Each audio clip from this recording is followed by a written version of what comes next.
नमस्कार मित्रांनो, तुमचे स्वागत आहे श्री स्वामी समर्थ. मित्रांनो, 14 जानेवारीपासून 31 जानेवारीपर्यंत कसा असेल हा काळ मकर राशीच्या लोकांसाठी.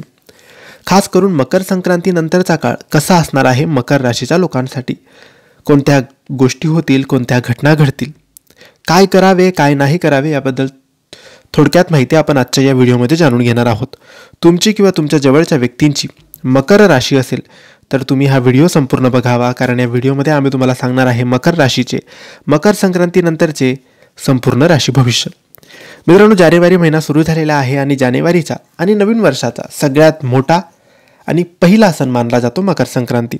मकर संक्रांतीचे नंतरचे दिवस कसे असतील मकर राशीच्या लोकांसाठी हेच आपण आजच्या या व्हिडिओमध्ये जाणून घेणार आहोत. मकर राशीचं करिअर, शिक्षण, लव्ह लाईफ आणि आरोग्याच्या दृष्टीने हा काळ कसा असणार आहे मकर राशीसाठी. मित्रांनो, हा काळ मकर राशीच्या लोकांसाठी त्यांचे रोमॅन्टिक जीवन फुलवण्याचा असेल. नातेसंबंधात असाल तर संभाषण महत्त्वाची भूमिका बजावतो.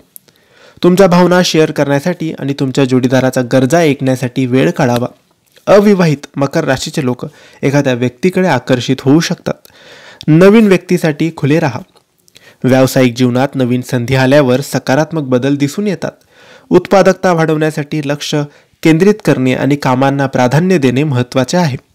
तुमच्या मेहनतीला सरकारी आणि वरिष्ठांकडून मान्यता मिळण्याची शक्यता आहे, ज्यामुळे प्रगतीची दारे खुले होतील. इतरांसोबत एकत्र काम केल्याने सकारात्मक परिणाम मिळू शकतात, त्यामुळे मैत्रीपूर्ण आणि सहाय्यक राहा. तुमची कौशल्य सुधारण्यासाठी तुमचा वेळ वापरा आणि तुमच्या करिअरला तुमच्या ध्येयाशी संरेखित करा. मकर राशीच्या लोकांनी पैशाचे योग्य व्यवस्थापन करणं गरजेचं आहे. खर्च करताना काळजी घ्या आणि अनावश्यक खरेदी टाळा. पैसे कमावण्याच्या अनेक संधी उपलब्ध होऊ शकतात, त्यामुळे सतर्क राहा. हा काळ गुंतवणुकीसाठी आणि वाढीसाठी धोरणे बनवण्याचा विचार करण्यासाठी चांगला राहील. बजेट राखून ठेवल्याने तुमची आर्थिक उद्दिष्ट साध्य करण्यात तुम्हाला मदत होईल.